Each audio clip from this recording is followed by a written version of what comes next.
Previously officiated Bahrain against Thailand and Lebanon against DPR Korea. With all due respect to those nations, this is a bigger match. It's a semi-final. Welcome everybody to Al Ain. Iran versus Japan. Let's go! And we do with the ball back to the captain Yoshida straight away, who plays in the English Premier League at Southampton. Oh, and then a hook ball across the own Iranian defence there. That was a strange one, and that's another strange little touch as well. So Yoshida will move forward, launch it in there, looking for Doan. All depends how it drops in here. Early chance, early pressure from Japan. Excellent tackle, otherwise the cross would have been forthcoming from Haraguchi. Bright and bristling start from the Japanese. Straight away asking questions. Berenbander makes the catch just in front of his own line after the ball had been played in by Shibasaki. Well, John, you referred to the distribution of Berenbander. There we had a good example of it. He launched that 1 yard inside the opposition half. When Japan try and attack and get a shot on target, if the ball goes into Berenbander's hands, he's trying to get the ball over Japan's midfield line. Once he gets the ball over that midfield line, he doesn't care if Azmoun's up top all alone, pinned against Yoshida or Tomiyasu. He doesn't care about that. Azmoun is in such form at the moment and such a physical specimen that a 1 versus 2 right up top, he's betting on Azmoun to kind of get things done. There have been 2 sliced clearances already by the Iranian defence, which is unusual to see. The ball dropping out of orbit and, in golfing terms, shanked. Here you go, there's that throw to Sardar Azmoun. Sardar Azmoun just making that little bit of contact there. See how relaxed he is as well, which is incredibly important for high-pressure games like this. Important for his back line just in front of him. Notes to be made as early as the first minute. Well, just inside the second minute for Morisu. I say he's unbeaten as a coach. He took over after the World Cup finals from Akira Nishino. And he's also in charge of the Japanese Olympic side. So he's seen plenty of football. Get a toe on it. So I say he had to be brave. That's why that starting position is so important for both goalkeepers. Both back lines want to press high because they don't want to give their midfielders so much work to do, so much space to cover. In doing so, they're speed in behind.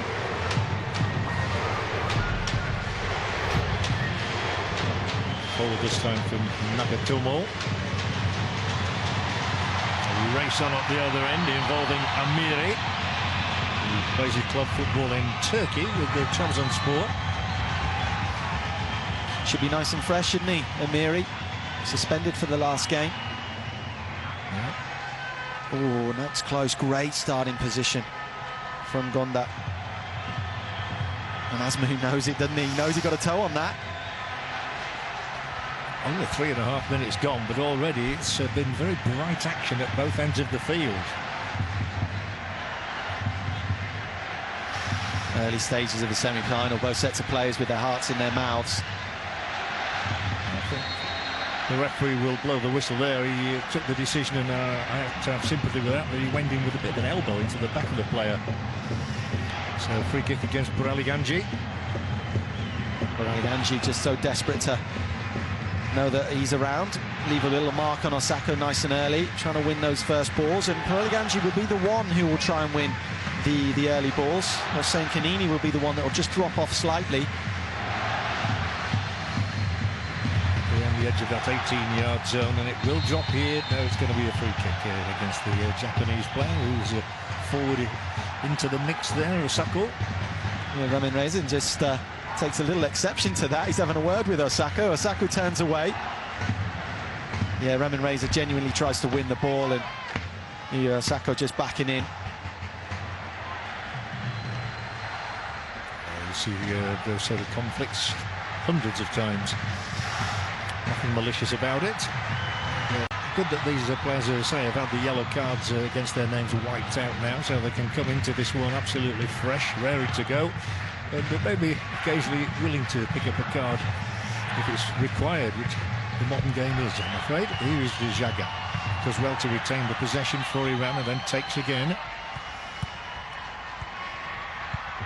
They were so impressive against China, Iran. They really took that game by the scruff of the neck in good fashion in the early stages, winning free kicks and winning individual battles as well.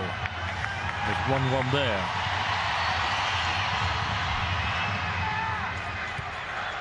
The trait I have to mention about the Japanese, though, is that they never panic. They can go a goal down, but they're so well organised and well disciplined, they just don't panic. Well, their strength can be their weakness, can't it? I mean, they don't change their game plan for anybody. As you said, once they go a goal down, they're not ruffled. They continue to pass the ball. They continue to try and play through the midfield. They never go from back to front too quickly. But then they don't taper their game, John, to their opponents very often.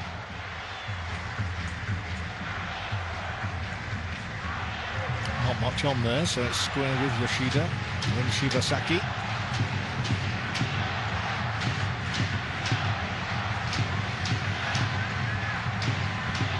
Nice interplay here, though, between 3-4, but that's, well, it was well covered, to be fair. There were about 4 white shirts around there, so it needed to be more precise than that one. Well, it was a nice little opening, that, and that was all made by Yoshida, who just changed the angle on his first touch, brought the ball slightly into that midfield area. Japan were able to play through Iran's midfield line. Referee says play on here. And there. Which poses the first problem from Azmoun to Yoshida, and the centre-half stood his ground. Well, we've already seen the pattern, John, from both sides now. Iran happy to hang their hat on Azmoun. They think they can get a lot of joy by just playing some clever, smart, longer balls over the top to him. Japan, as we would have thought, possession football, lots of triangles. And that's Doan playing a lovely 1-2 into the area there, into the feet of Minamino. There are 2 relative newcomers to the Japanese national side, Minamino and Doan, and this one's going to be too long, but they look to settle to international football very quickly, the pair of them. Carlos Queiroz there. There is rumour that he will end up in Colombia after the Asian Cup to coach the national team there, having Jose Peckerman has gone.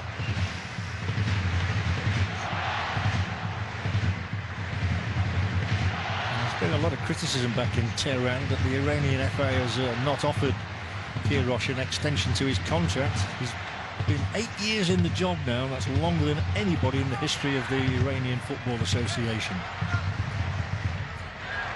He's always very slim, slender, still athletic looking, as indeed is his opposite number.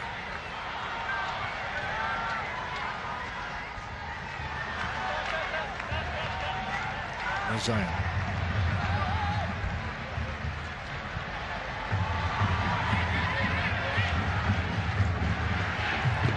So a resolute start from both teams, and here is a good run from Minamino. He's come a long way as well, and it might still be picked up. There was no foul, but that was sprightly from Minamino. I have to admit that in the game against Saudi Arabia, when he came off after about 75 minutes, he looked utterly exhausted. Gives everything, and you saw it there. Head down, which you don't always recommend to young players, but head down and just attack space there. And that's what Iran's all about. Really good football, great attacking play, really good defending. Iranian players, 3 of them just closing ranks, snuffing out the danger. Islamic Republic of Iran, no. Japan, no. The last time they met back in the Asian Cup, back in 2004, it was a goalless match in China. They've met in World Cup qualifiers since then, both teams registering a 2-1 home victory.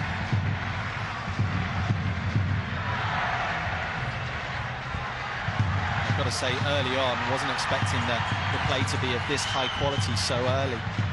Players just relaxing and showing great appetite. You knew there'd be a high tempo in this game from these 2 sides. Quality is indeed high, but we're in the latter stages of the competition now, so you would hope for that. With all due respect to 1 or 2 of the lesser nations, you don't get quite that intensity in the early phases. Managed to turn him there, only Doan ahead of him. Routine clearance. There's Haj Safi, who has played so many times, 105 times now for Iran. And no matter which game we're covering at the moment, you've seen enough players with over a century of appearances for them, and here is a great ball in to Azmoun, one-on-one, and that's what the Chinese defence didn't do against Azmoun. No, that's right. Great starting position from Tomiyasu. He gave Azmoun that channel. Look, he gave Azmoun that channel there, knowing that he's on the right side and was always going to beat him to that. Really good central position play. One of the emerging stars of this Asian Cup for me, Tomiyasu. I honestly had not heard of him really just before this tournament, but he's taken over there from Makino, who's a super defender himself, and he's keeping him out of the sun. This is Makino, who's had a stint in Europe. And huge throw. And who was there? The man we've just been talking about. Tomiyasu was immense in the victory over Saudi Arabia. Came up with the winning goal as well. Dangerous header in. Still a chance here. Needs to spin on it. Can't do so. Break on for Japan. They've 3 forward already. And Iran have 5 back already. Shibasaki now looks up, sees 2 across in the centre. Can't get the ball through. Throwing Japan. well, once again, really good football. You think Iran's caught out. Really good run from Shibasaki over on that right-hand side. Danger snuffed out, quick as a flash. You know, the referees have to be quick as well, don't they? I mean, Chris Beath there, he was up at one end at the 18-yard area, and I guarantee 5-6 seconds later he's at the other end as well. You won't like him wearing pink shirt though, John, will you? Oh, I don't mind. No, nothing against that. I thought you like the referees in black, don't you? Oh yeah. But that's don't mean to say they can't wear another colour. And it's more red than pink to me.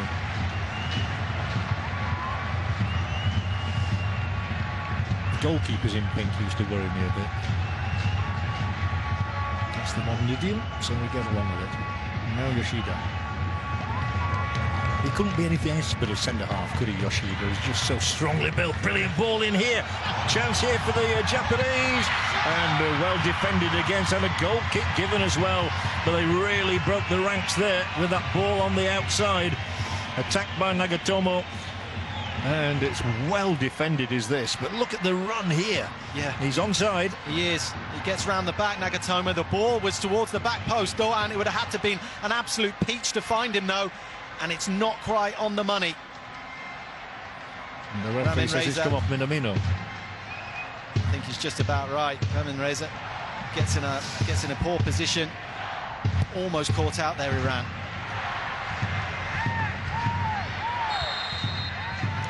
Free kick Japan.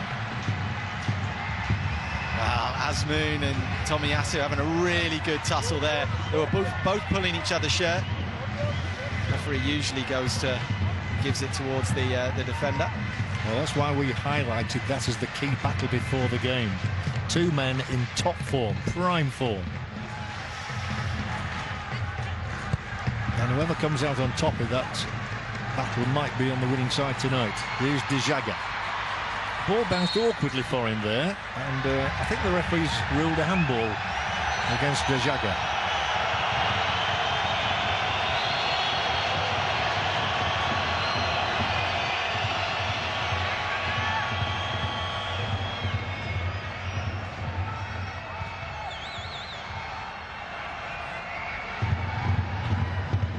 Yoshida. 4 fouls by the Iranians, 2 by the Japanese. We talked about their discipline earlier. Yoshida proudly wearing the captain's armband, as others have done for Japan over recent times, of course. Going back to the likes of Nakata. And Kazimura, the last time Japan beat Iran, the only goal was scored by one Kazimura a long time ago, and yet the fella's still playing.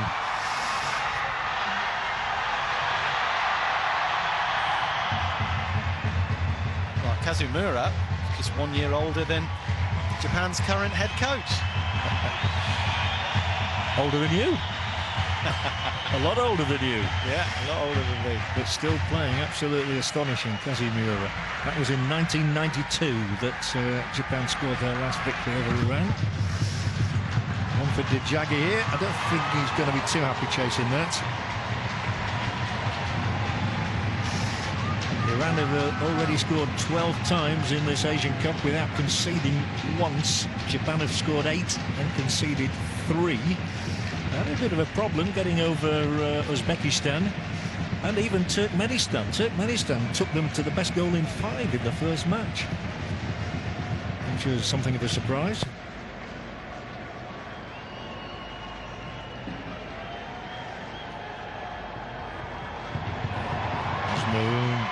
She couldn't find Jahan back. Free kick here and an immediate apology from Ramin Rezaian. Yeah, very clever play from Ramin Rezaian there. Carried on his run forward. As soon as he commits the foul, picks the player up straight away. Yeah, delicately and nicely does it. Make sure he doesn't go in the book. Taco's pass. I think that might have gone out, did it? That went out, surely, even from my naked eye position up here in the gantry. Yeah, referee believes you, John. Referee believes you. I don't think he was listening to me, but he might have been listening to the man over on the far side of the field. Oh, what a great camera angle there. See that? Kanani, one of the newer players in the team. There's Mehdi Taremi there. Yeah, he'll be back for the final if they're in it. I'm sure he'll start, a man with 3 goals to his name in the tournament. The Japanese will send Yoshida forward here, number 22, plenty of muscle about him, and also Tomiyasu, who headed the winner against Saudi Arabia, and in there, number 19 as well, Hiroki Sakai, who scored his first international goal not long ago. What a good delivery. Oh, what a good delivery that was. And it was Yoshida on the end of things. On another day, he might have put it beneath the cross, but look at this for a delivery straight away. Within 5 seconds there, the pressure is heaped upon the Japanese net, yet again by that goalkeeper, Berenvan. Yeah, Nagatomo was fouled there. He actually thought the referee was penalising him, but absolutely fantastic distribution into the space. Beautiful stuff. At the other end, though, Yoshida, I think the ball was just a little bit too low for him. He had to climb all over the defender to get anything on it. The top quality stuff so far. Well, I hope you're enjoying it, because we certainly are. I found it fascinating, the contest so far. As I thought it would be. It always had the portent of being a good one, this. I know we often say it about every game. We look forward to every match, but this, I thought, it's a semi-final, it's got the hallmarks.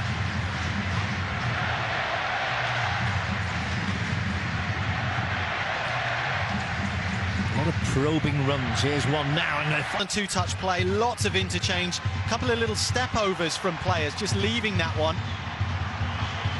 Difficult to defend against, and there's just a few moments. This Iranian midfield is getting caught out of position, a little bit too high up, away from their back line. And the likes of Takumi Minamino, even Okazaki, definitely Haraguchi, just stepping in between the lines, causing some problems for them. I think it's the first time I've seen worry etched on the face of Berenvan there. As he went down, he knew he was beaten and he couldn't get to it. But it's just a question of which side of the uprights it would go from Doan's shot. Yeah, a bit more pressure being applied on Iran than has been in previous matches. So once again, we credit Carlos Queiroz with that. He's got his tactics spot on. He knows exactly what he wants.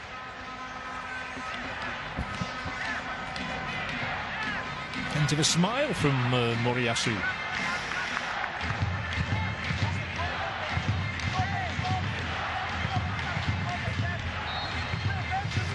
Coming up to 20 minutes played, the Islamic Republic of Iran 0, Japan 0. Out of Azmoun, throw Japan.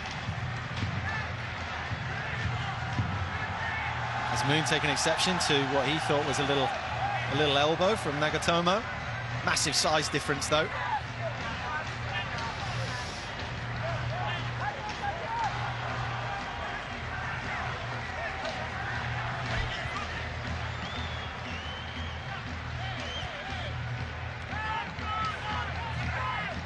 Japan have been the smoother in their passing, a bit crisper as well maybe, as they make ground once again. Doan tries to check inside, afforded no space whatsoever, but they're hustling Iran at the moment. The latter are awarded the latest free kick. Well, it's a completely different game for Sardar Azmoun, this one. He's getting picked on. They're swapping. Yoshida and Tomiyasu are just taking it in turns to go and ruffle his feathers a little bit. Excellent work back in the Japanese midfield, the engine room from Endo there.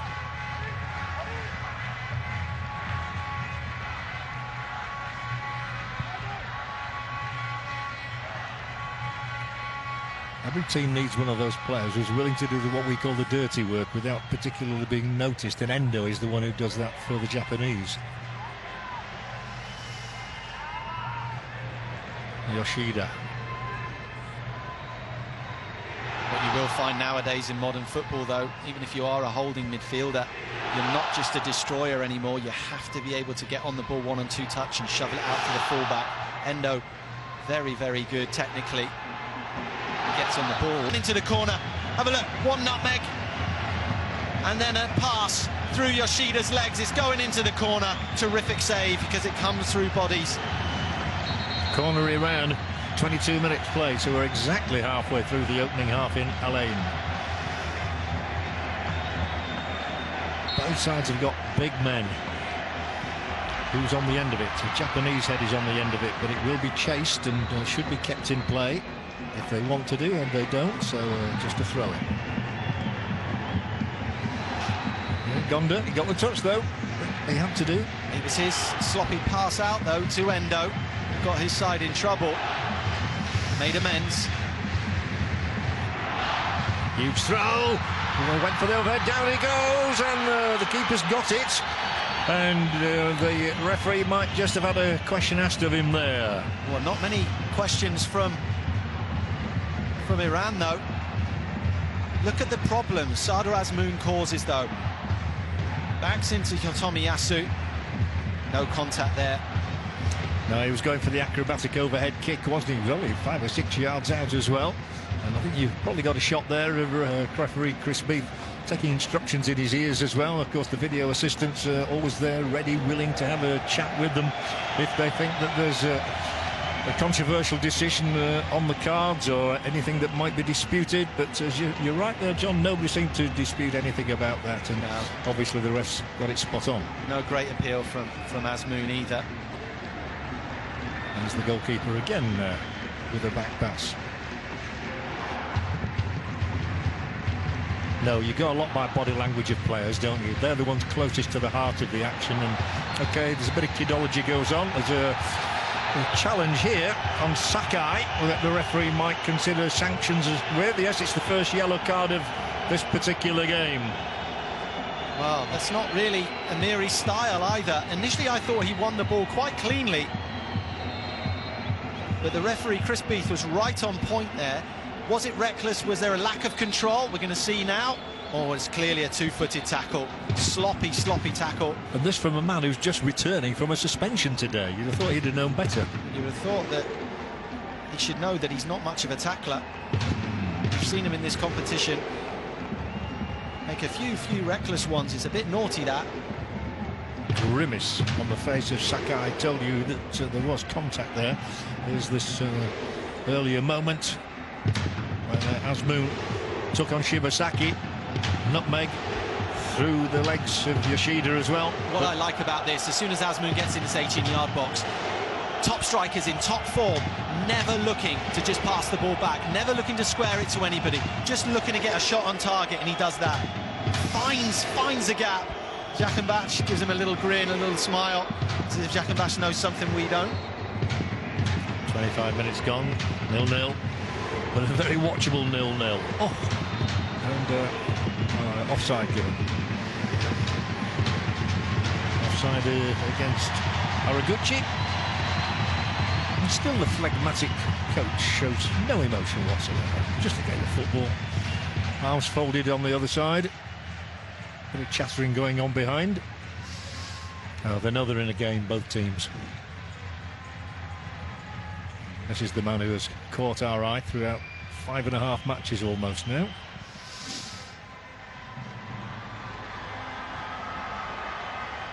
It's the first offside of the game on the Japanese side. Well, Ashkan Dijaga just having a go at Amiri and Azmoun, telling them to split. Quite clearly we could see the signal from Beren Van. Wanted the two forwards to just split wide there.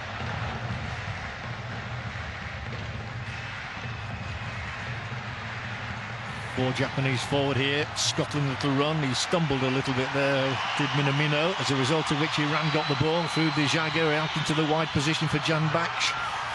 Still further wide, Razayan cut back in here, touch back here, should be a shot maybe from Dijaga, clips it through instead but doesn't get it above the Japanese defender.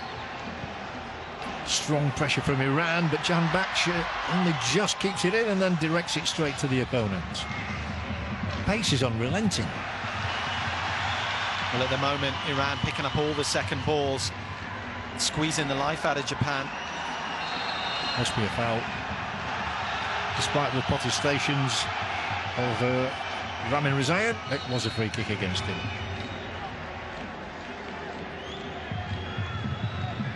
Ramin Razayan, it's a rush of blood to the head. It's a half tackle there. And that's just a good battle, really. I don't see too much wrong with that. Just think it's a really good battle. They'll need a few days rest, won't they, to prepare for the final, whichever team does make it through. Certainly. They'll have 24 hours longer than whoever comes out on top tomorrow in Abu Dhabi. UAE or Qatar. Well, one thing's for sure, John, there'll have to be some changes for the final. I really do believe that. Race on here, good ball in, brilliant cross ball, and stabbed beyond his own keeper and behind his own line by Yoshida. But he knew the man was coming in on him, and he had to take some sort of action, and it's a corner kick. It's a lovely searching ball from Amiri. Yoshida's body position's not great, but he had to get something on this, because it's just popping up beautifully for Azmoun.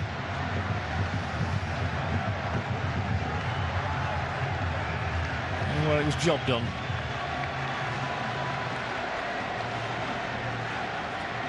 And it's corner Iran. Safa deliver. Everybody races towards him. It's away very firmly by Tomiyasu. He seems to get his head on everything, does Tomiyasu.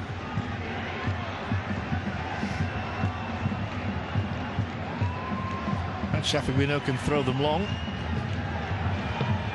And from the Tractor Zazi club.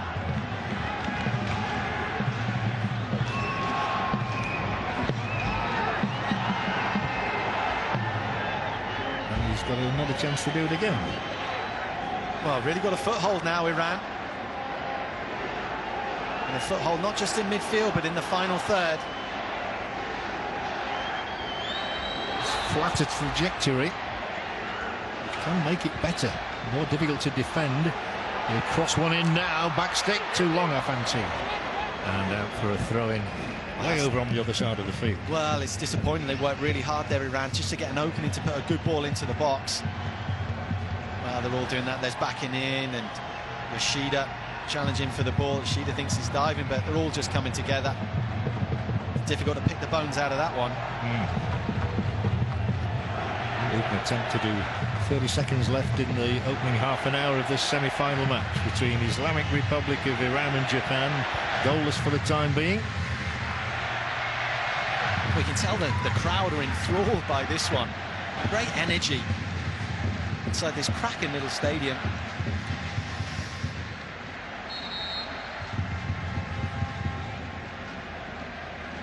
Yeah, there have been two stadiums used in Al Ain. This is the more modern of the two, hence its awarding of the semi-final. But no more football to be played here. The concentration is very much on Abu Dhabi from tomorrow evening in the Mohammed bin Zayed, and then at Zayed Sports City for Friday night's final. There's certainly a great passion around the place.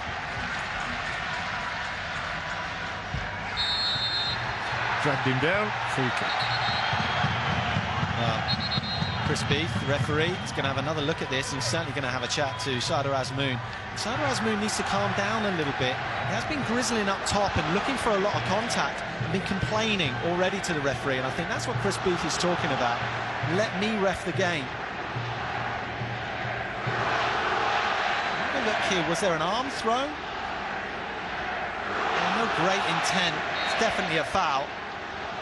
No malicious intent. No. Japan with the latest free kick here. It's launched halfway inside the opposition territory.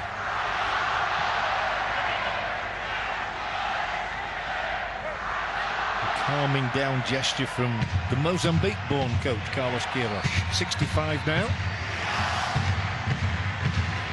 That looked like a handball. And it certainly was against Osako. Preferred in the starting lineup to Muto this evening, the Newcastle United striker, who has got a goal in the tournament as well. No, I do understand that, though. Yuya Osako looks like to consistently carry a goal-scoring threat. Yuya Osako, terrific movement, but you just seem nowhere near as confident in front of goal. Expecting to play a part, though, coming off the bench or something. No, you look more to the midfield players of Japan for goals. This is a keeper's catch. Somehow you feel that the goals of the coming would probably come from the likes of Doan or Minamino rather than from the striker. Yeah, Haraguchi, yeah. Haraguchi's got a goal as well.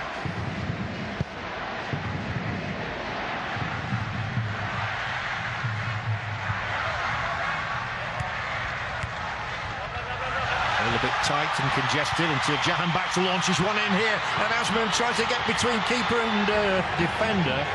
Well, they all stood up, didn't they? They all manned up for that one, so to speak. Well, any ball over the top at the moment, and even Tomiyasu and Yoshida's good positioning, it's still a lottery who wins it. Asman is such a willing runner, such an absolute thoroughbred. You like my analogy, didn't you? I do, and I'm going to keep using that, John. Good man. I'll take the royalties. Come on, you don't need that money. Iran 0, Japan 0. Good occasion here as we have a look at that ball. It's a horrible one for defenders. Yeah. The attackers just got to go for it and hope he gets a... But once again, the starting position from Gonda's absolutely fantastic. He's looking for that. Yeah, he established himself as the #1 here. Shuichi Gonda. Certainly not always been that. On the bench is the other goalkeeper, Masaki Higashiguchi, who was #1 at the East Asian Cup last year and in the World Cup squad as well. And then the American-born Daniel Schmidt, who played against Uzbekistan. Tomiyasu's clearing header. Really been a lot of goalmouth incidents, and yet it's still been very watchable. Amiri. Safi has to come all the way back.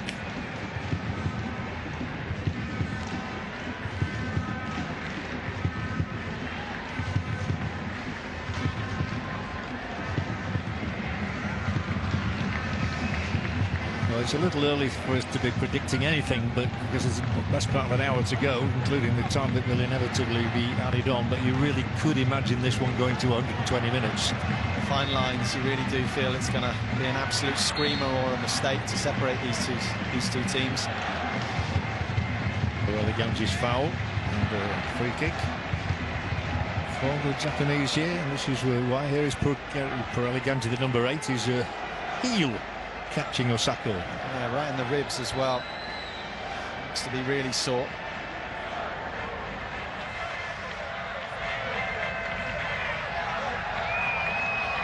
Each squad consists of 23 players, as we see Morowashi there. And of course, they always take this opportunity when there's even the slightest of stoppages to impart any information they want, any new instructions. It's fine margins, as you say, John. Puff on the cheeks and then get on with it. Try and get into a goal-scoring position. Not too many signs of goals as yet. We've had 14 fouls, 10 of them committed by the Iranians. So can at last have a bit of clear ground around the 18-yard area. And Nagatomo whips across in here. We're picked up by Shibasaki. Oh, and another free kick against Dijaga this time.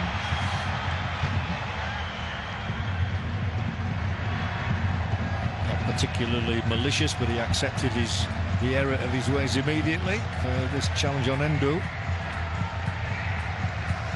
Just done by the turn of Wataru Endo. It's 40 yards out. So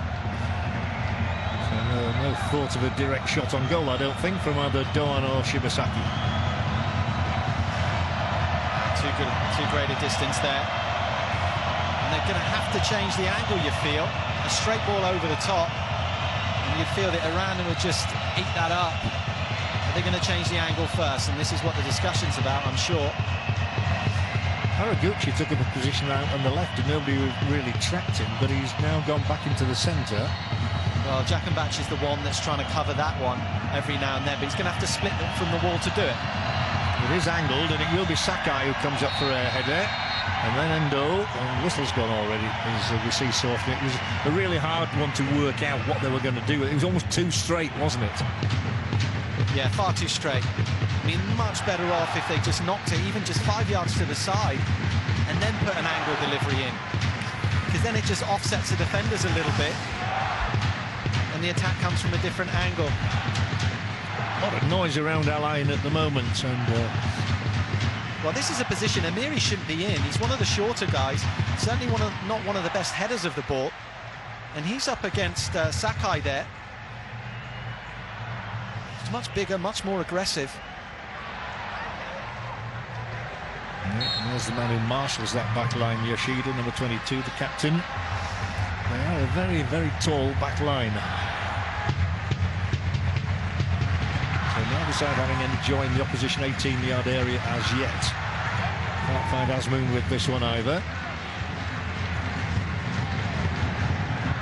It's different to any of the other matches we've seen with Iran, so all credit to Japan for getting themselves organised, nullifying the threat that Iran have posed to everybody else. It's Doan, knocks it across to Endo, then out to the flank, and then it'll come back again. Well, there's just no time to take more than 2 touches on the ball. Nobody has time to really drag their foot over the ball and have a look up. You've got to get your picture before the ball comes to you. You have to know where the opposition players are as well as your teammates. 7 minutes to the break. Still we await a breakthrough. Sako, who scored in the World Cup finals. Netted against Colombia.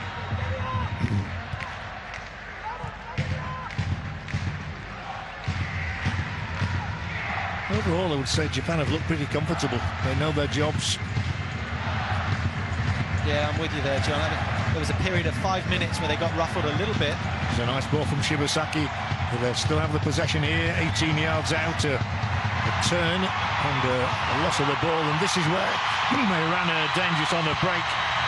Led by Rizayan, still the only person they looked for. He was totally on his own up there, wasn't he? Sardar Azmoun against 3 in blue. Once again, he looks frustrated, arms go in the air. He's got to understand that this is the pattern of play, and this is the strength of his side, is to get the ball early to him. Got a couple of goals through mistakes last time out. There's no reason why that can't happen again, but he is up against different level of centre-backs.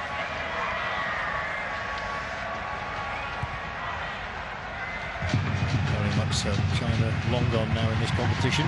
3-0 was the scoreline on that night.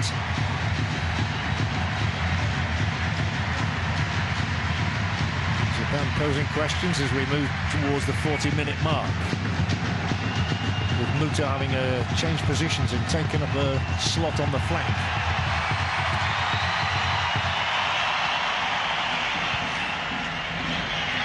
Tomoyasu to Yoshida.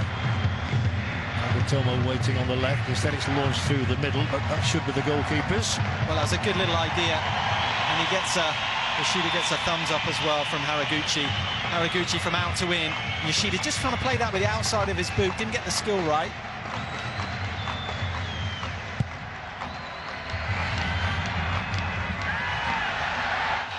Oh, the linesman. I was going to say, it was the linesman who's actually given that. The referee's assistant here. The flag went up. Jahanbaksh is the player down in the white of Iran. It was a little bit, I thought it was a bit harsh, that one. Well, it was Jakenbach was backing into Shibasaki. It wasn't Shibasaki that initiated the contact. If you have a look here, Jakenbach's just back in there. So the linesman to give it, and the referee, Chris Beath's in a good position as well. There's nothing in that. Yeah, I'd be disappointed if that was Nagatomo there. Free kick Iran though, and matches hinge on decisions like this one. And who knows, if Iran were to score now, they would rue that decision.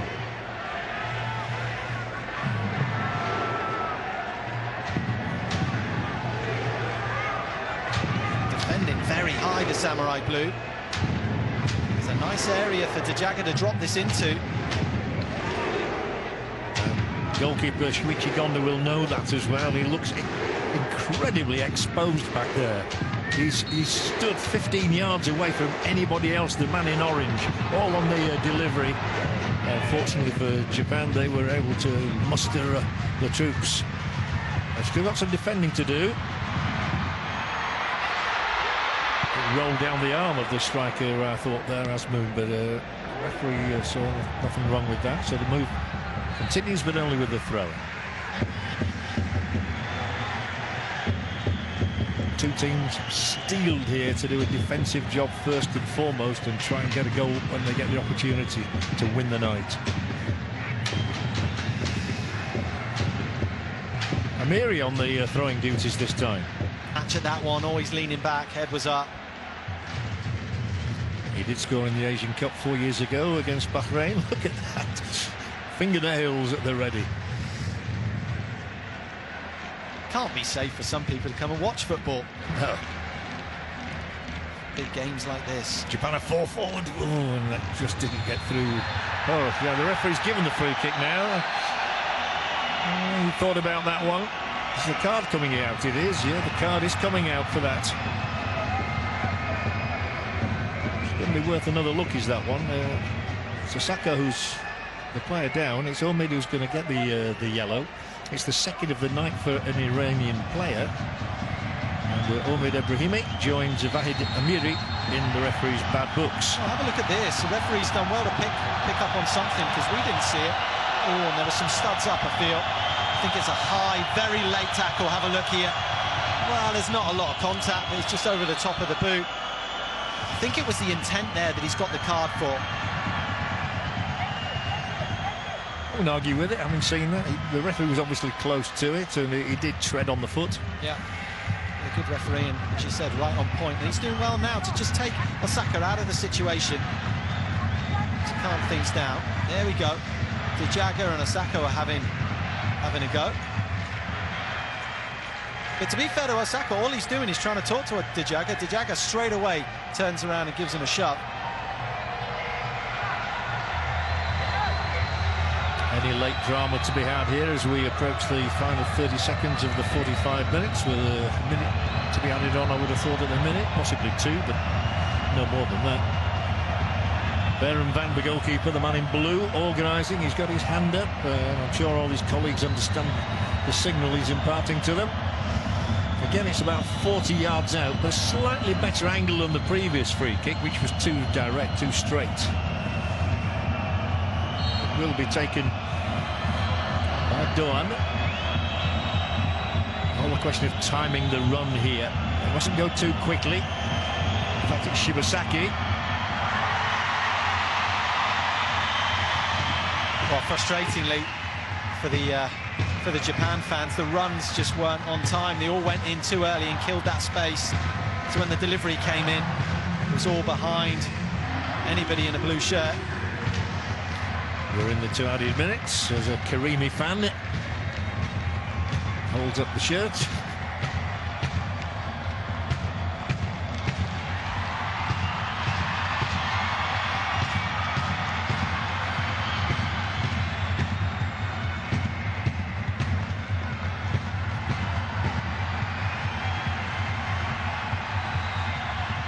Asmoon was putting himself about in one end of the pitch there as the ball went into the other, and now it's already back in the Japanese half.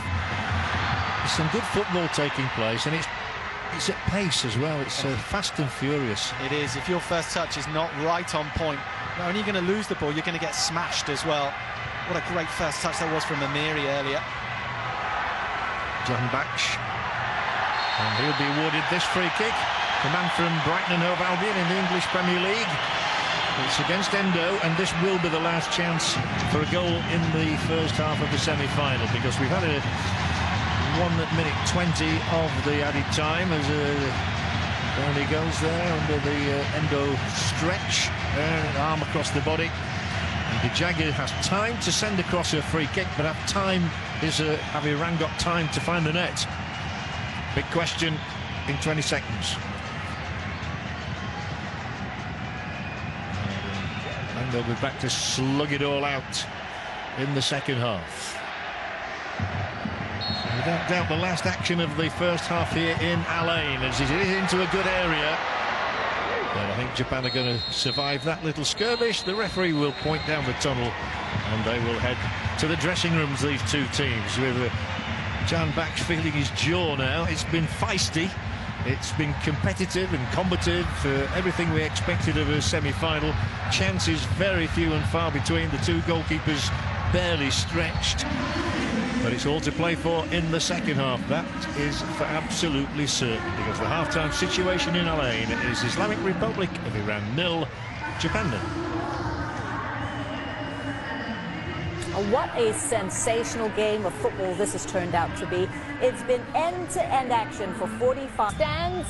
It is still goalless between these two sides. Of course, there's plenty of options on the bench. Very quickly, is there any need now to bring anybody on at the stage of this game? No, I don't think so. I think, you know, we're at a stage now where the game's really finely poised. I think, you know, if one side scores, then we'll start to see changes. But at the moment, I don't see any coach really changing anything at this point, or even within the next 15 or 20 minutes, unless the scoreline changes, as I mentioned. Well, it's a great atmosphere out in the Hazza bin Zayed Stadium. The Japanese fans, Iranian fans out in full force. It's been a colourful evening, and it's been colourful on the pitch as well. Let's head back to your commentators, John Helm and John Wilkinson, for the second half.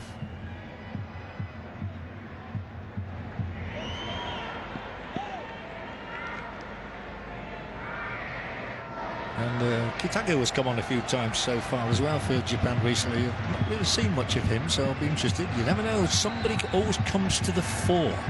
A name you might never have heard of can suddenly make a name for themselves in a semi-final. We're all set to go. Referee Chris Beath from Brisbane, Australia, has got this match between Iran and Japan back underway. So we're 45 minutes away, maybe, from knowing who goes through, as the first corner of the half will be awarded. He's claiming a handball here. Yeah, ref's giving it as well. No, I think he's giving it right on the edge of the area, hasn't he?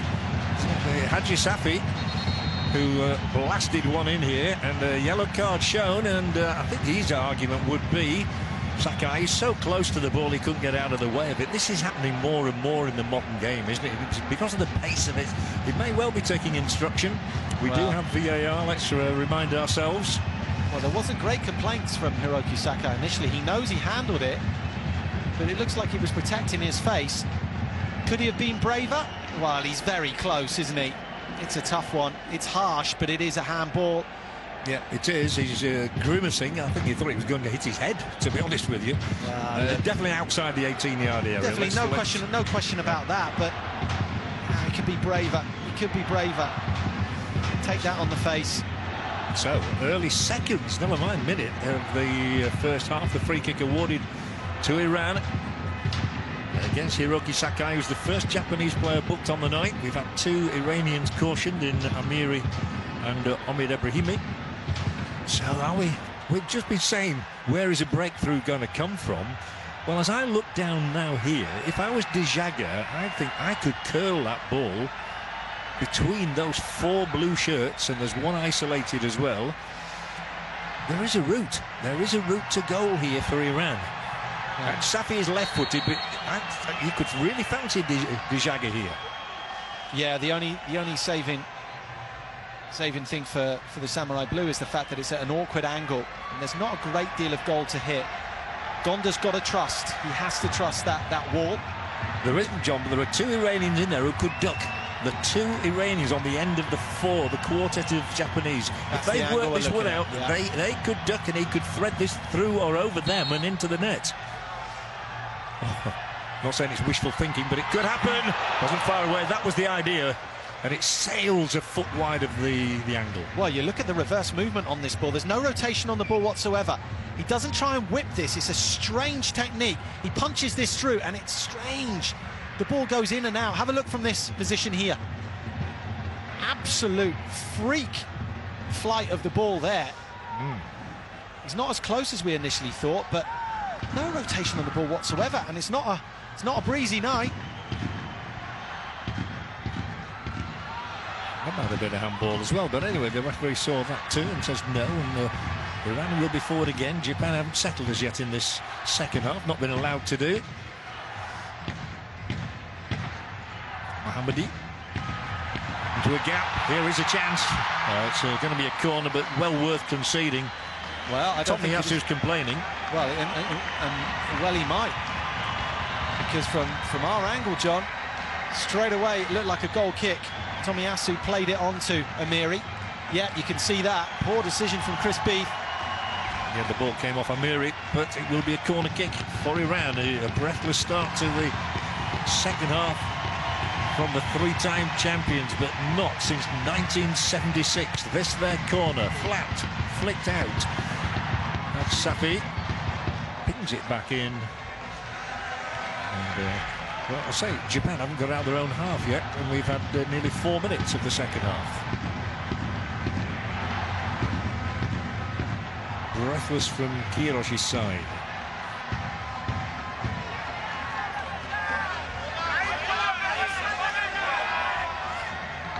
Long again. Bravely defended. Mohammadi swings one in, keeper. Well done, Gonda. Good catch. Got his angle right, the goalkeeper, didn't he? Yeah, did exactly really well. Where he was going. Did really well. Saw it coming a long way. Was already on the front foot. Yoshida does great as well. Just protects him a little bit. And protects himself.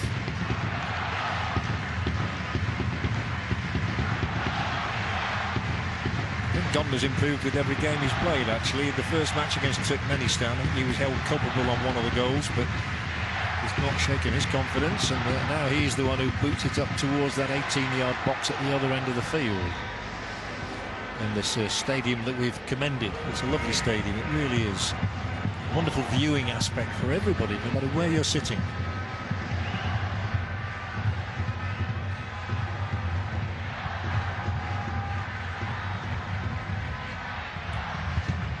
Long wait for the first goal. Japan, the most successful team in Asian Cup history. Champions 4 times, 1992, 2000, 2004 and 2011. And habitually in quarters and semi-finals. They're trying to press the issue themselves now. Well, for Japan to try and get in behind Iran, the runners like Nagatomo have to go a little bit early.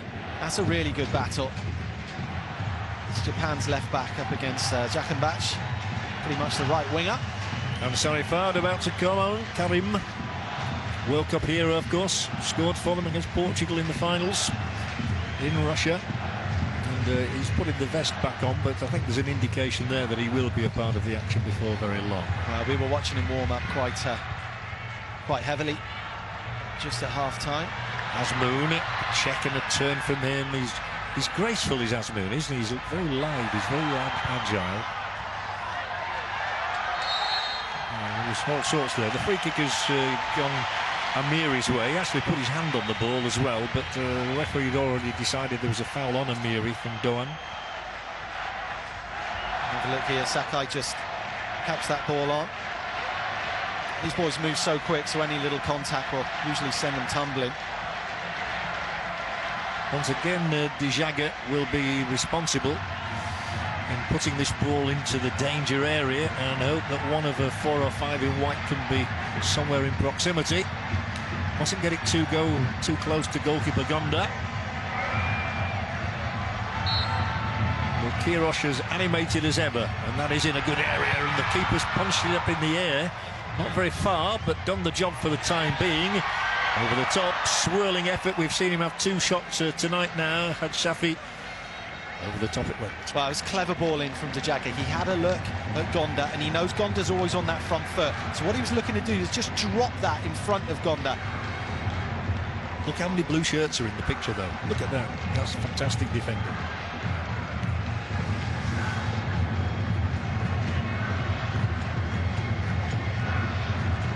Thumbs up, but it was all spinning away off the outside of the boot of Al-Safi.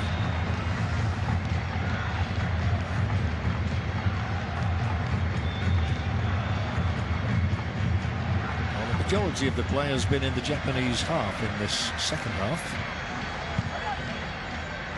So this is the way they'd like to go more frequently.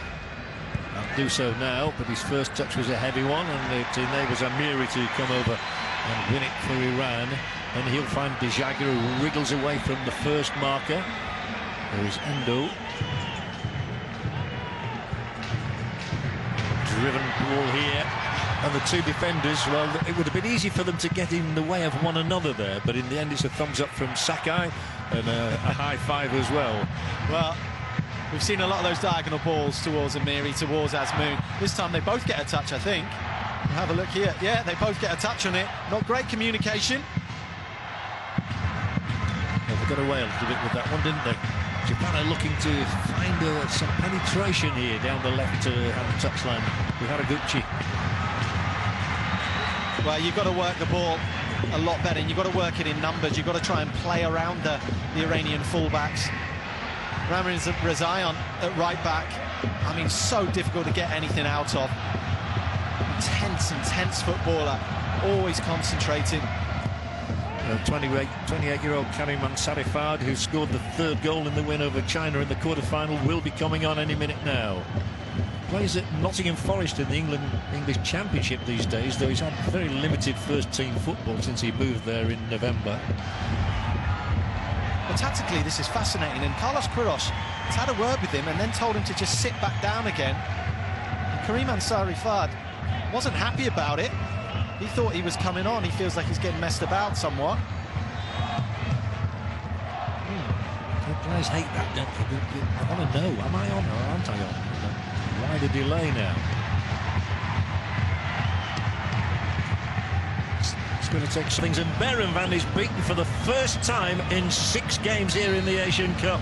It's 1-0 Japan, and it is Yuya Osaka with his third goal of this Asian Cup, and Iran pay the penalty for probably the first time they've switched off in the entire tournament. Yeah, just incredible stuff. Berenvan as well. Berenvan's nearly 2 meters tall, well over 6'4". Yuya Osaka stands about 5'10", and Berenvan caught flat-footed because he's looking at the referee as well. Credit Minamino, because he continued the chase. He continued to play to the whistle and went for the ball, and they delivered a telling cross as well, didn't he? Absolute gorgeous delivery, it really was. He only had one blue shirt to hit, and he found him. And it's a brave header in the end. Berenvan was almost going to take Osaka's head off. Well, wait for Iran to throw the kitchen sink at the Japanese now. They've got to do. Japan are quite capable of striking again on a break, but now they must defend against Mohammadi. The ball in is a dangerous one. It's Jahan Baksh. He will square it as well, just beyond De Jager. Out onto the far side to Rezaian. He'll slide it down the line. There is Osaka's goal on 56 minutes, separating these two teams. But Iran will have a corner kick now in response. Rezaian's complaining about Endo staying on the deck. He was one of the guys that switched off. Endo off balance, just getting something on that. Nothing much of a push is that, is it? Nah, you can understand Ramon Rezaian's frustrations. Finally, we're going to get the sub. Well, yeah, it's another question, John. You know, for the first time we'll have this question Carlos Queiroz, but you know, he seemed as though he was going to bring Ansarifard off. Then he told him to sit down, and then he got ready again. Then he told him to sit down again, and amid that mayhew, maybe everybody seemed to lose their concentration a bit on the Iranian bench as well as on the pitch. Yeah, it seemed to affect everybody, especially that midfield area. Midfield switched off. We didn't see that, and we didn't mention that, but the midfielders switched off. It was over on De Jager's side as well. Here it is. Here it is. Great little interchange between Minamino and Osaka. As he gets taken down there, look, Ramon Rezaian, they all get switched, caught towards Chris Beath. That is a peach of a cross. Has pace on it. Great direction. That's a brave header as well. because he hasn't got one eye on the keeper. Have a look at this reaction. That's about as animated as he'll get. Taremi not happy, Iran not happy, and Asako, who scored one of his few international goals in Tehran, but against Iraq, funnily enough, has given Japan an absolutely priceless advantage here with his 13th international goal in his 40th appearance. And Japan are making the substitution down there, as you can see. They have the man ready. Maybe that's worse than it looked. I'm a bit surprised to see that the stretcher bearers were required for that. It didn't look that serious to me, but anyway, it gives the opportunity for Shitani, for Sukasa to come on. He's got one goal in the Asian Cup and comes on with his team leading 1-0 in the early minutes of the second half here. Coming up to an hour played. Iran 0, Japan 1. Iran look to hit back straight away. It's away by Shibasaki. And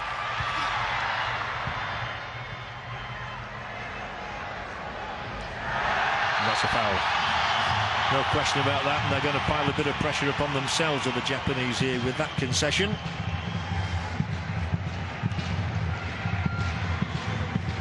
Yeah, a little cynical foul there, little trick.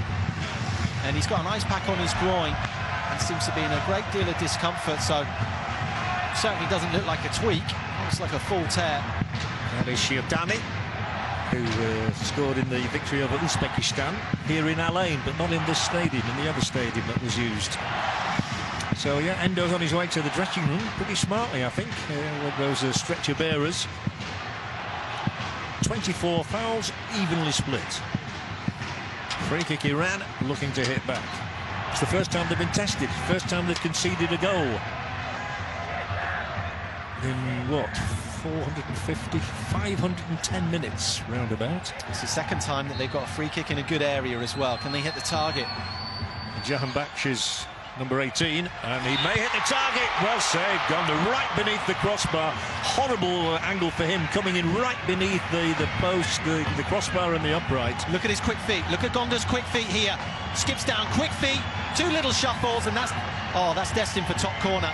It's a smart save, but his positioning once again right on the money.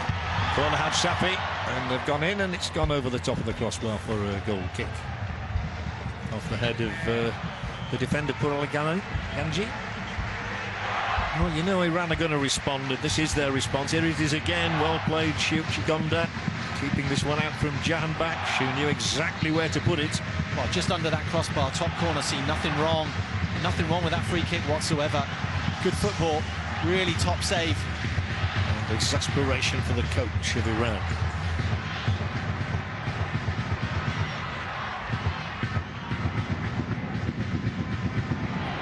Shibasaki.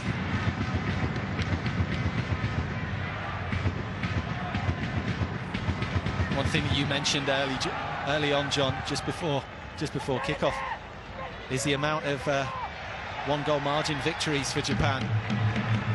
They're very, very comfortable 1-0 up, aren't they? Heading for the 6th in a row, which was, well, it is already a record in the Asian Cup history.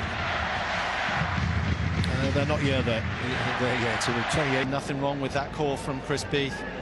Ganji checking a handball. It is indeed. Handball. Yeah, checking the handball, and the man was down, and he was so close to it as well. I don't think this will take a lot of checking out, despite all the Iranian protests. And he just tells everybody to calm down. It is again. Was there a foul there by Asako?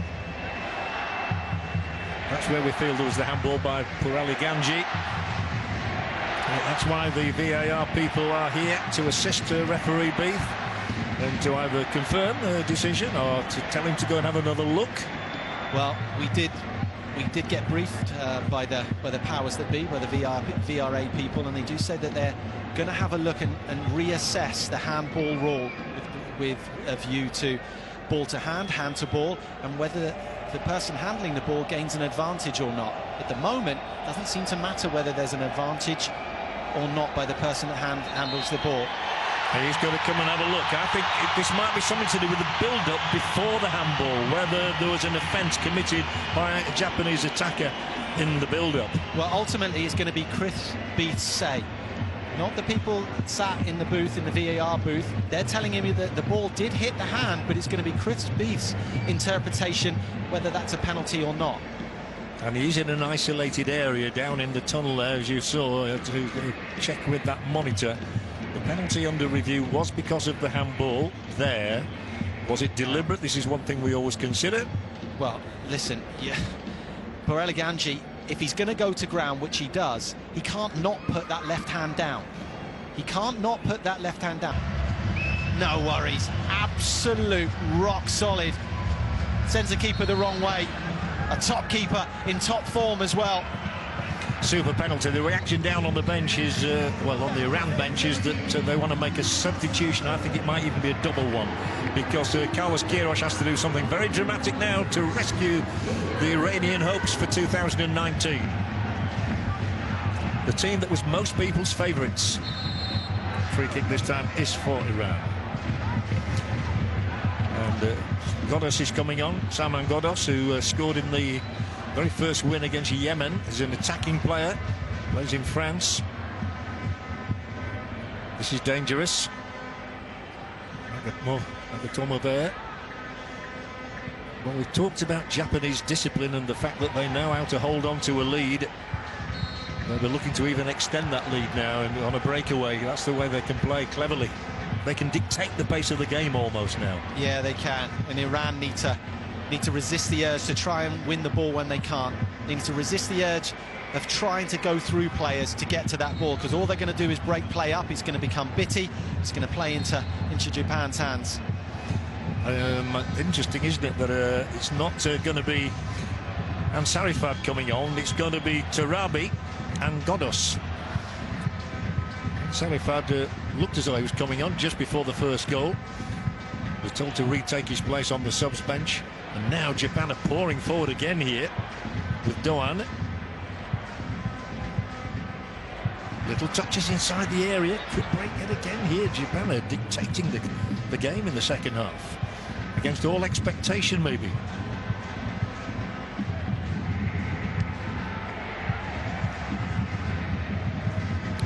Iran delay the substitution. Carlos Queiroz is giving final instructions to the duo on whom Iran are pinning their hopes. For the moment, they're having to defend mightily against Minamino.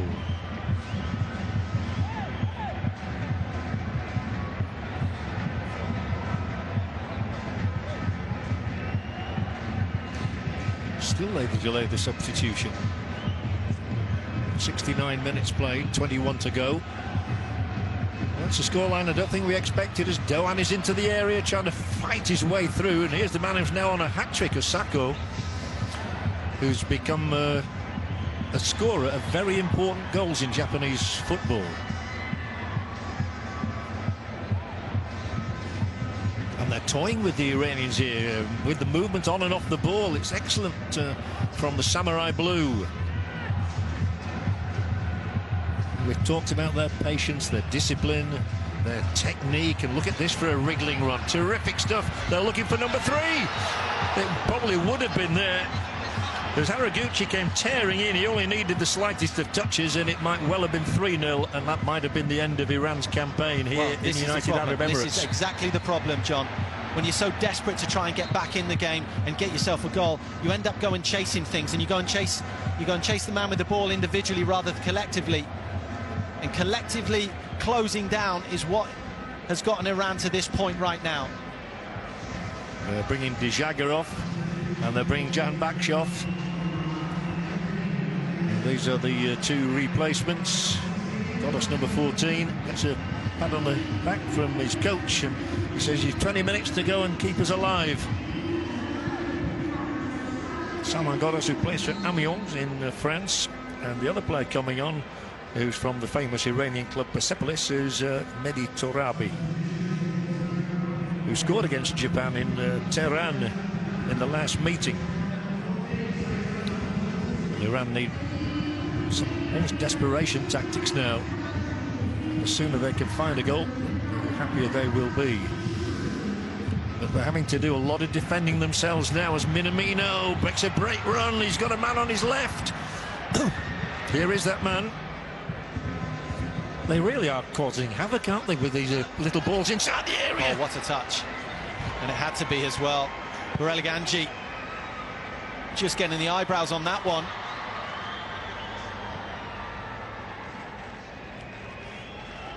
Well, it promises to be a riveting 20 minutes here. We've got us, the man racing up on his outside. There's Mohammadi. There he is. First touch ball. Another chance spurned by Mohammadi. And Japan's reaction to the double switch on the opposing side is to make a change of their own. And it will be Sakai who is replaced by Semoroya. Defender for defender. Interesting switch, though. They must feel as though Moroya is going to be more capable, a smaller man, for dealing with the threat Goddess is posing down this left touchline, I imagine. Well, he's very, very, very rapid, Moroya say. Very busy player. First contribution is to take the throw-in, Moroya. From FC Tokyo in the Under-17 World Cup of 2011. Very few people predicted this as a scoreline. Iran 0, Japan 2. Such had been the impressive work of Iran in all their 5 previous games. Remember, they'd not conceded a single goal in that time. And here he's goal side again. He's Doan. He'll try and get beyond Mohammadi or to try and get the cross in. It's still Doan. Will go for goal shoots. It's amazing. It's all about Japan's attack and Iran's defence now. When I think we thought it was probably going to be the other way around. What makes it more fascinating than ever?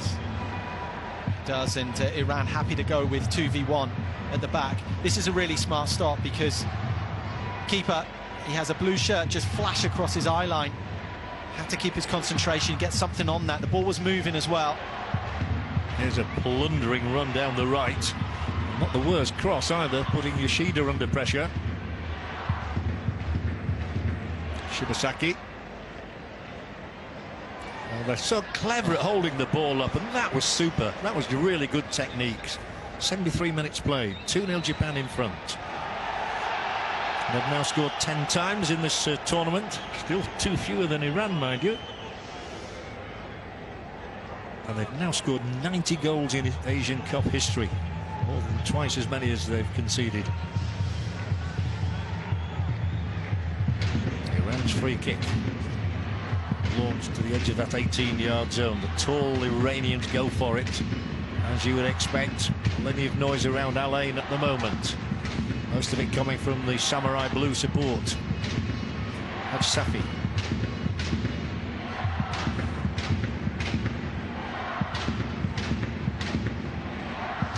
It's almost like somebody's hammering nails into something with the noise around the stadium at the moment. Those nails might be into the Iranian hopes, but they are going to keep this ball in play with Godos. Switches it into the centre, easily met, but it will only drop to Haj Safi, who's playing a kind of forward role, despite wearing number 3. They've not got Azmoun into the second half at all. There's a big gap out on the left. If Haj Safi chooses to switch the play that way, instead he'll try and dribble through, he'll win a free kick. This is dangerous to Japan. Doan, the offender. Yeah, it's a fortunate free kick. There wasn't much in that at all. The problem is, once Japan go up a couple of goals, that 4-4-2 that they have, those 2 banks of 4, they're incredibly solid. The gaps in between each player is very consistent. There's not much in that whatsoever. There is some contact. Skipper goes down under that contact very cleverly because the door was going to close. Smart, professional play, you'd say, and that's what it means to Ashtan Dijaga. Very much so. Head in hands on the touchline, because Iran really saw this as their biggest chance since 1976 to make the final. They finished third on 4 occasions, as recently as 2004, the last time. Here they come. It's away easily, though. And Moroya will crack it into the fans over on that left-hand touchline. But it's just a ridiculous foul from Sada Azmoun. It really is. Yeah, very silly foul. And so instead of having the ball back, his side having the ball back, Now he just gives the ball away to Japan. They're nice and comfortable. They'll take their own sweet time over this free kick. Absolutely ridiculous. Here it is, look, straight into the back of Moroyo. Anybody in the crowd of about 30,000 can see that. And you have to say, John, Japan a good value for the lead that they've got. And here we have another little discussion between the referee and his confidants. Basically, I think Chris Beath is just telling Sada Razmoon, you're lucky not to get a yellow. Just been told that there was a little bit of afters there, a little clip round the ear. He is not a happy man, that is for sure. This could be his last match in charge of Iran. We had the same scenario with Lippi the other evening with China, of course. Japan have to hold on to this advantage for 13 more minutes. Was added time. But they're looking well in control at the minute. And we all know they're a very fit side, very energetic. Settles for a throw, takes it. Oh, I thought he was going to take it quickly, Minamino, there, and then he thought better of doing that. Didn't need to rush it. That's in the training. And slow it down. Waste a bit of time instead of rushing things. You're 2-0 ahead. Why would you need to rush?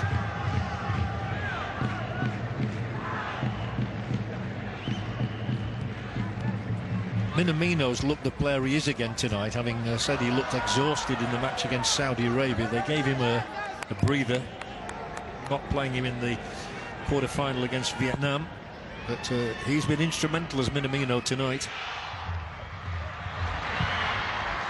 Yoshida knows the best place for that ball is in the other half of the field. 12 minutes to go. Iran 0, Japan 2. Azmoun up for this one. Good climb by the centre forward.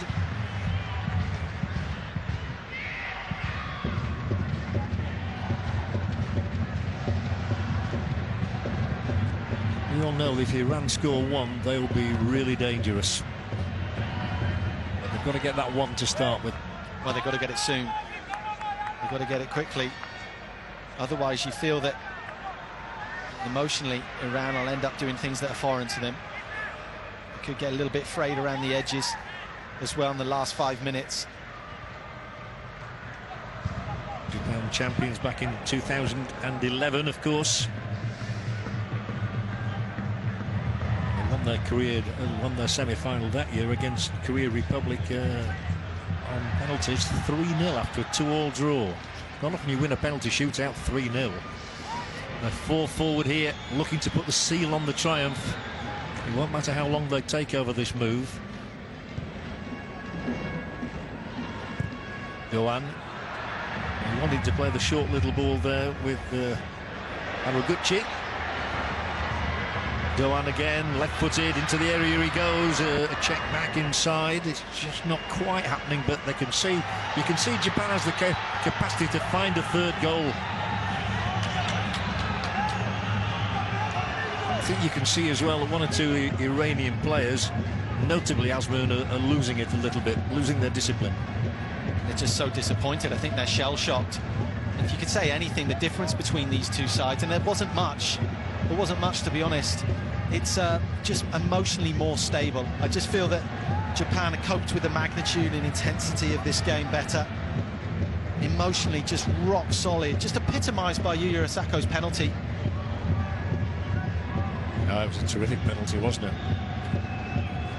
Big man to beat, but he sent him completely the wrong way. Maybe the goalkeeper committed himself a fraction of a second early, maybe, but anyway, whatever, it was a super penalty.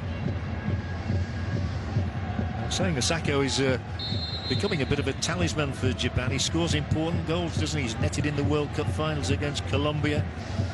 Scored a couple against Turkmenistan here. He seems to get important goals in big matches. Yeah, and they've been bereft of a talisman for quite some time, especially up top. Yoshida was there. A lot of white shirts around, and it's away first time by Nagatomo.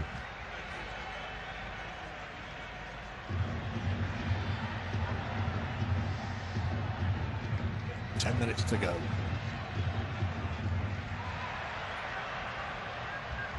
We all know goals often come in flurries. Japan have got the only 2 of this night so far, and they've got 3 forward here. And if they get this right, they will kill off Iran once and for all. Keep us off his line. Well, they've managed to defend it. Well, what a waste. What a waste. What a let-off for Iran. Haraguchi, I don't know what he was thinking there. He could have pulled the trigger, decided against it. Yeah, will they pay the penalty of that? Will they allow Iran back into the game? That should actually give Iran a bit of a psychological lift. They've got a free kick and they're rushing to do everything now. Well as they played Japan today, I mean, that's why a lot of people put that little position there, is why a lot of people put Iran down as favourites. A lack of a cutting edge from Japan. Mohammadi with the first time ball in. It's a swinger. Oh, the keeper came off his line there. He would have been nowhere if Azmoun had got a touch on that. The slightest touch from Azmoun, I think he'd have had his 5th goal of the Asian Cup. Well, Ramin Reza on the back post for Iran was absolutely nowhere, in no man's land. He didn't follow in and towards the back post. And Azmoun's asking the question, why? Here they come again. With Puraliganji. One of those survivors of you were talking about from 2011.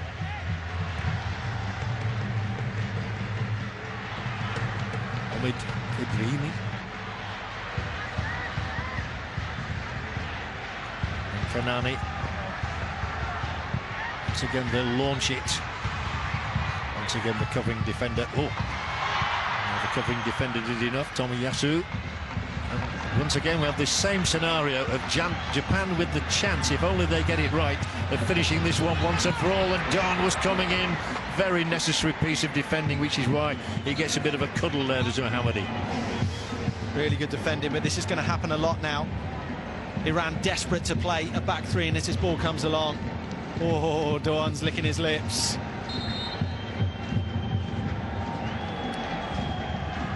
Licking his lips, but still game on, and still Japan in the box seat at 2-0. 6.5 minutes of the 90 to go. Japan taking their time. He's not happy, as I said earlier. Whoops, there we go. There's the bottle of liquid.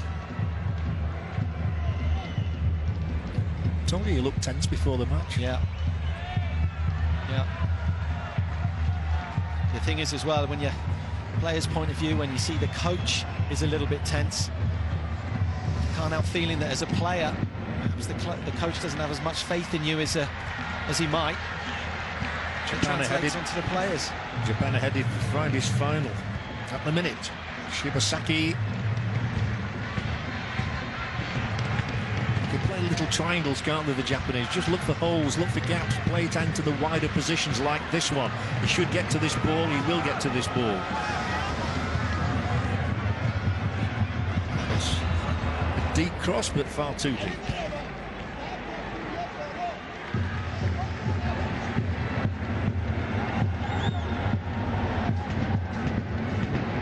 Definitely running out for Iran.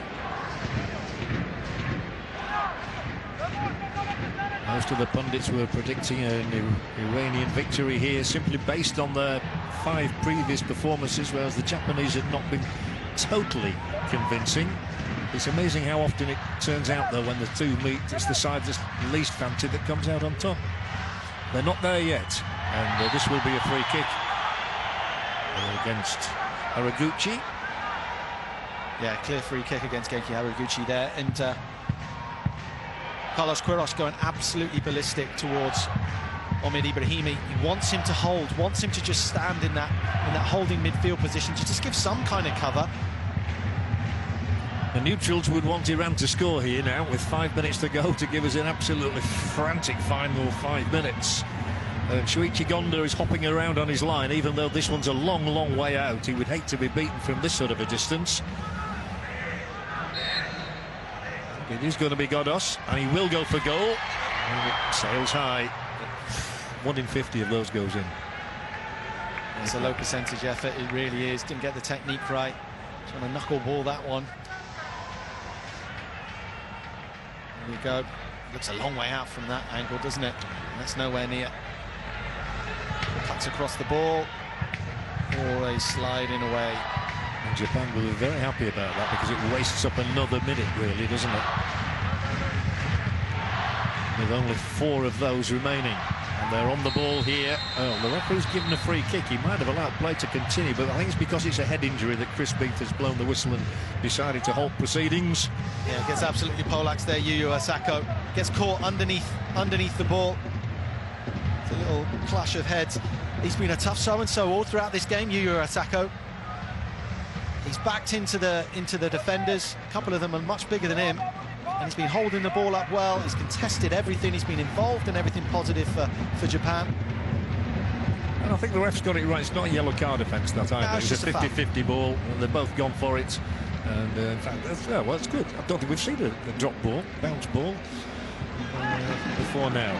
Anyway, Iran will try to take advantage of it. They're racing forward now quickly, and Japan are funneling back as quickly as they can as well. There's the cut back, and there is the clearance from Tomiyasu. Oh, Tomiyasu put a foot wrong today. Yeah. Positional senses has been brilliant. He's in my team of the tournament. But he's got to defend once again now. Gonda's punch will still drop to an Iranian boot.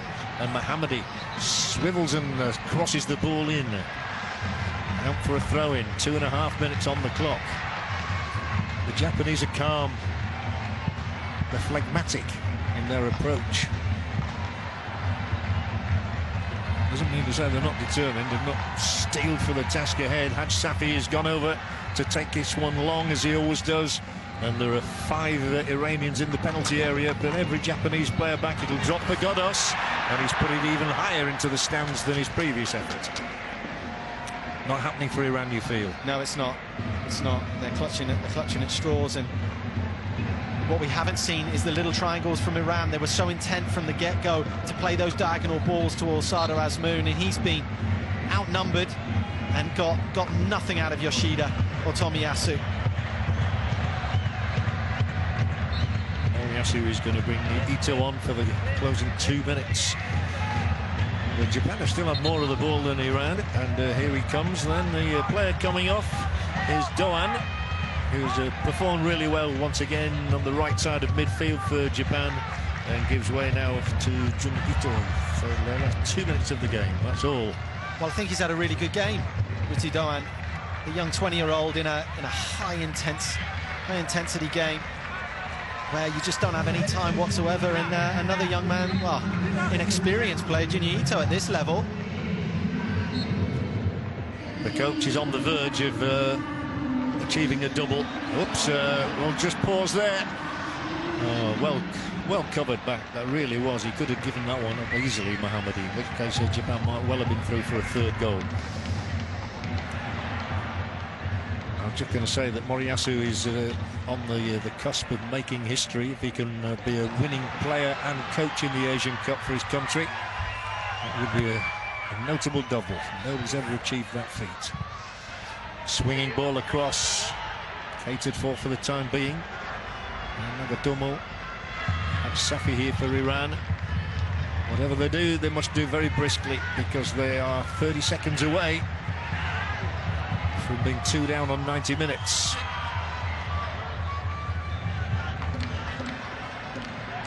Just can't see it happening for Iran. But football's all about being proved wrong.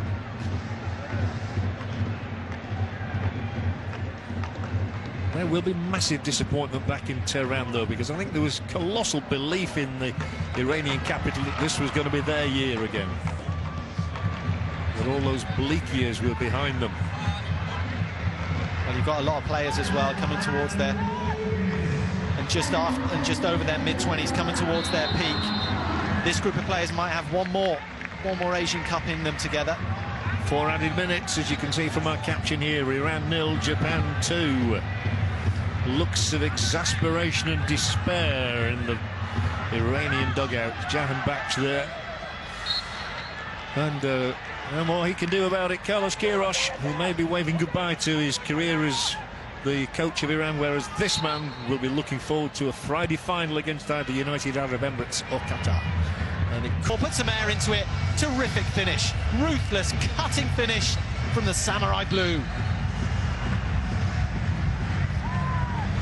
Moriyasu's team are on their way into Abu Dhabi and the final on Friday. And Genki Haraguchi's second goal of this Asian Cup clinches that moment. And there's bother now. This happens so often, of course, when one team has lost the match and then loses its cool completely. And the needless swinging of arms here and pushing and shoving, and it's just total frustration and exasperation on behalf of the Iranians. And Japan getting themselves involved unnecessarily. So we're going to go way beyond the 4 minutes now. Azmoun's been at the heart of a few moments here that he's not enjoyed. It's not been his night. And referee Beef, even down on the halfway line, Carlos Queiroz is having to calm down one or two people.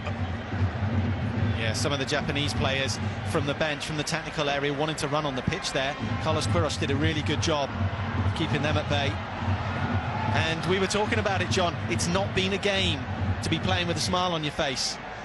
Well, this could lead to a red card for somebody because VAR obviously studying the monitors down below, and Chris Beath will be taking advice. But Sardar Azmoun gets a yellow card, maybe, and hopefully he'll think it's so late in the day, and Iran are on their way out anyway. Their disappointment is bad enough. Well, he's lucky boy anyway. I mean, that could have been his second yellow.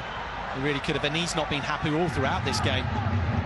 A little push into the face of Shibasaki, wasn't it, from Azmoun, and it all sparked it off, and that's all born of the frustration following that third goal.